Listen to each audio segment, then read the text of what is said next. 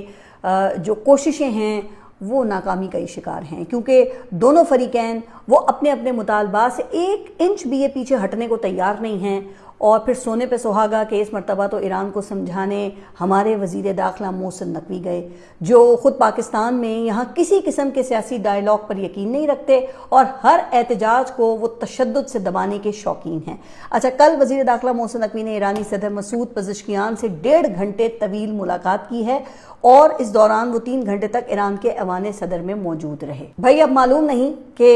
محسن نقوی وہ کون سا پروپوزل لے کر ایران گئے ہیں، اور اس پروپوزل کا اب کیا نتیجہ برآمد ہوگا، جو کہ فیلڈ مارشل کے دورہ ایران سے بھی برآمد نہیں ہو سکا۔ اچھا، آج ٹرمپ نے نیتن یاہو سے کوئی